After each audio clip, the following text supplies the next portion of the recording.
అప్పుడు ఫోన్ చేశారు. అంటే దాదాపు 30 ఏళ్ల తర్వాత, వాణిశ్రీ ఆ సినిమా నువ్వు చేస్తే నేను నీ కొడుకు వేషం వెయ్యాలి, ప్రొడ్యూసర్స్ తీస్తామంటున్నారు, వేస్తావారండి. మీకు అమ్మగానా? ఏం రోల్ అండి అది? ఒకసారి చూస్తాను, సినిమా చూస్తాను, అది పంపించండి క్యాసెట్ని అన్నాను. వాళ్ళు అరేంజ్ చేశారు, థియేటర్లోనే అరేంజ్ చేశారు. చూసిన తర్వాత చాలా బాగా చేసింది ఆవిడ. ఎవరో తమిళ్లో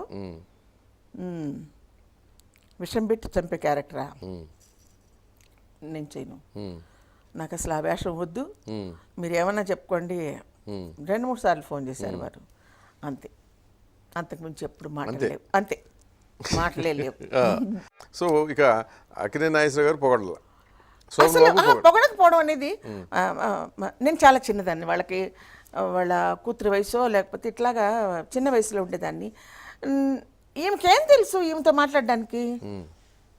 అట్లా కాదు కదా. అట్లా అవునండి, వాళ్ళ లెక్కలో వేసుకుంటే వాళ్ళు స్టాల్వర్డ్స్. కానీ అప్పటికి హీరోయిన్గా మీరు స్టాల్వర్ట్. అట్లా కాదండి, బయట వాళ్ళు అనుకుంటున్నారు అలా అని. వాళ్ళు లేదని అనుకోనివ్వండి, హీరోగా ఆయన గొప్పవాడు కావచ్చు, హీరోయిన్గా మీరు గొప్ప. ఎందుకంటే మీరు వచ్చేవాళ్ళుగా 16 సంవత్సరాల పాటు దున్నేశారు తెలుగు ఇండస్ట్రీని. మీ అవసరం వాళ్ళకు కూడా ఈక్వల్గా ఉండింది. సో అటున్నప్పుడు ఒక మాట, మనసుని అందంగా ఉన్నావు, చాలా బాగా చేసావు ఆ సీన్ అని చెప్తే ఏం పోతుంది? ఏమో చెప్తే దిష్టి తగులుతుంది అనుకున్నారేమో, లేకపోతే ఒకవేళ రేటు పెంచుతుందేమో, ఒకవేళ మనమే పొగిడితే ఒకవేళ రెమ్యునరేషన్ పెరిగిపోతుంది, అసలు కాల్ షీట్లు ఇవ్వదేమో. అది నిర్మాత సమస్య కదా, వీళ్ళది కాదు కదా. కాదండి, ఆయన నిర్మాత ప్రొడ్యూసర్, అంటే నిర్మాత ఆర్టిస్ట్ ఆయన కానీ రామారావు గారు కానీ నిర్మాతలు బాగుండాలి, వాళ్ళు బాగుంటేనే మనం బాగుంటాం అనుకునే. అందరూనేమో వాళ్ళని పొగుడుతూ ఉంటారు వచ్చి సెట్లో, మీరు బ్రహ్మాండంగా చేశారు అది అని.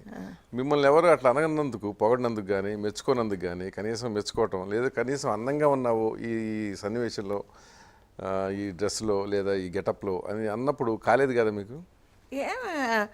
నన్ను ఎవరు అనలేదని కాదు, కానీ నాకు సెట్లో చేసేటప్పుడే, మీరు కూడా చూడండి, మనం చేసేటప్పుడే తెలిసిపోతుంది మనం బాగా చేసామా లేదా. అర్రే మనం పప్పులో కాలేసాం ఇక్కడ, వాళ్ళు ఓకే అంటారో లేదో చూద్దాం, వాళ్ళు ఓకే అనకపోతే మళ్ళీ బాగా చేద్దాం అని.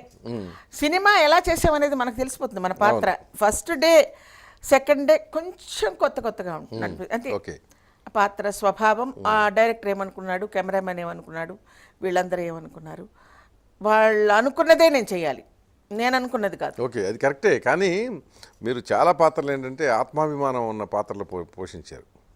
అంటే ఇండైరెక్ట్గా ఆ ప్రభావం మీ మీద కూడా పడి ఉంటుంది ఎంతో కొంత. డెఫినెట్గా చాలా. ఎందుకంటే కదా, సో అంత ఆత్మాభిమానాన్ని పెంచుకుంటూ వచ్చారు పాత్రల ద్వారా మీలో. సో ఆత్మాభిమానం ఉన్న వాళ్ళకి ఏంటంటే అభిజాత్యం కూడా ఉంటుంది.